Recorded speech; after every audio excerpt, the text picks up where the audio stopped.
The humid embrace of the Lion City was a world away from the sun-baked earth of Accra, but for Quaim, an architect weary of drafting soulless skyscrapers, it promised a different kind of construction, rebuilding his own spirit. He arrived in Singapore, a vibrant island nation, to volunteer his skills, trading the cacophony of Ghana's markets for the orderly hum of this global hub.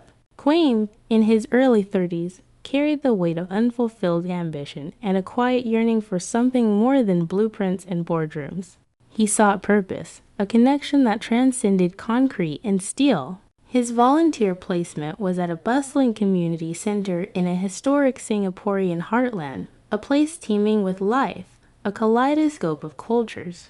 It was here he met Emmy Island. She was Singapore personified, dynamic, efficient, with a warm, pragmatic smile that could organize chaos, and a deep knowledge of her city's myriad traditions and modern complexities. Emmy Island, a coordinator at the center, moved with an infectious energy, her English crisp, often punctuated with a delightful lilt of Singlish. She was the steady hand guiding new volunteers, the one who knew where to find the best copy and how to navigate the local bureaucracy. From their first interaction, as Emmy Island explained the community projects from tutoring underprivileged children to organizing activities for the elderly, Quaim felt an unfamiliar lightness. He was drawn to her passion, her unwavering dedication to her community. She, in turn, was intrigued by this thoughtful man from a continent so different from her own, his gentle demeanor a stark contrast to the sometimes frenetic pace of her life. Days turned into weeks. Quaim threw himself into the work, his architectural eye finding new appreciation in the intricate design of public housing estates and the lush, managed wilderness of Singapore's parks. He spent hours with Emmy Island, planning events, sharing stories of their respective homes. She introduced him to the hawker centers, a riot of incense and flavors, patiently explaining each dish. He, in turn, spoke of the vibrant festivals of Ghana, the rhythm of life dictated by seasons rather than schedules. It was during a community arts workshop that Quaim met Aisha, a close friend of Emmy Island's and a fellow volunteer. Aisha was a talented graphic designer who lent her skills to the center's initiatives. Where Emmy Island was all bright energy and decisive action, Aisha possessed a quieter, more introspective charm. She and Quaim connected over long conversations about art, philosophy, and the shared human desire to leave a positive mark on the world. Aisha, too, found herself captivated by Quaim's thoughtful perspectives and the warmth in his deep-set eyes. As Quaim's volunteer term progressed, his interactions with both women deepened, yet remained distinct. With Emmy Island, there was an easy camaraderie, a shared sense of purpose in their daily tasks. She would tease him about his initial bewilderment at Singlish, and he would admire her effortless ability to connect with everyone, from shy children to stern aunties. With Aisha, the connection was more cerebral, a meeting of minds. They would discuss books, debate ideas, and find solace in their mutual understanding of the creative spirit's struggles and joys. Quaim found himself in an unexpected, exhilarating, and confusing emotional landscape.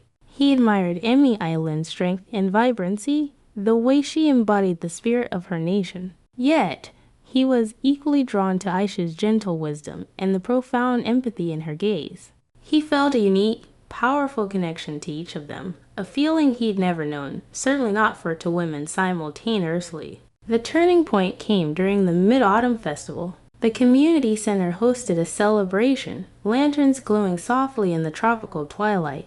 Quaim, caught up in the festive spirit, found himself dancing first with Emmy Island, her laughter echoing around them, then sharing a quiet moment with Aisha under the full moon, discussing the legends behind the festival. That night, the air crackled with unspoken emotions. Later, walking Emmy Island home, a shared look under a street lamp led to a kiss, a spontaneous combustion of weeks of simmering attraction. They spent the night talking, sharing dreams, and acknowledging a profound connection that had blossomed between them. The next morning, the truth, as it often does, cast a complicated shadow. Aisha, sensing a shift, saw the new tenderness between Quaim and Emmy Island. The realization struck her with the force of a physical blow, a cocktail of jealousy, hurt, and a bewildering sense of betrayal, not just by Quaim, but by her dear friend. She had also developed deep feelings for Quaim, believing her quiet bond with him was something uniquely special. The atmosphere grew taut. Quaim, overwhelmed by guilt and his own conflicting emotions, tried to navigate the situation, but the unspoken tension was palpable. Aisha, unable to bear the silence, confronted Emi Aylin and then Quaim. Tears were shed, honest words exchanged. Quaim, in his distress, confessed his truth. He cared deeply for Emi Aylin, but his feelings for Aisha were just as real, just as profound. "I don't understand it myself," he admitted it, his voice thick with anguish, "but my heart feels drawn to both of you, in different, yet equally powerful ways." Emi Aylin and Aisha were stunned. In Singapore's largely conventional society, such a declaration was almost scandalous. Yet, as they looked at Quaim, his sincerity was undeniable. The initial shock gave way to a period of intense reflection and difficult conversations. They were in uncharted territory. This wasn't about tradition, as polygamy might be in some cultures. This was about three individuals grappling with an unconventional love in a modern, cosmopolitan city. Days of soul-searching followed. Could such a relationship even work? What would society say? Their families. Yet, the depth of their connections to Quaim, and surprisingly, a renewed, albeit altered, understanding between Emi Aylin and Aisha began to emerge. They realized that what they felt for Quaim, and what he felt for them, was genuine. The volunteer term was ending. Quaim was due to return to Accra. The thought of his departure brought a fresh wave of pain. It was Emi Aylin who first voiced the radical thought. What if there's another way? Not a traditional marriage, perhaps, but a commitment, a family we define for ourselves. Aisha, initially hesitant, found herself considering it. The alternative, losing Quaim, and potentially their complex but deep bond, felt unbearable. On Quaim's last scheduled day, instead of a farewell, there was a quiet, private ceremony, not in a temple or a church, but in a beautiful corner of the Botanic Gardens, a place that represented the cultivated beauty and enduring nature of Singapore. There, Quaim, Emi Aylin, and Aisha exchanged personal vows, not of exclusive ownership, but of love, respect, and a shared future. They chose not to define it by conventional labels, but by the truth of their hearts. It wasn't a legally binding union in the eyes of Singaporean law for all three, but it was a sacred pact. Quaim gave Emi Aylin a frangipani. It sent a reminder of tropical evenings, and Aisha a delicate orchid, Singapore's national flower, symbolizing her grace. Their decision sent ripples through their social circles. There was confusion, judgment, and concern.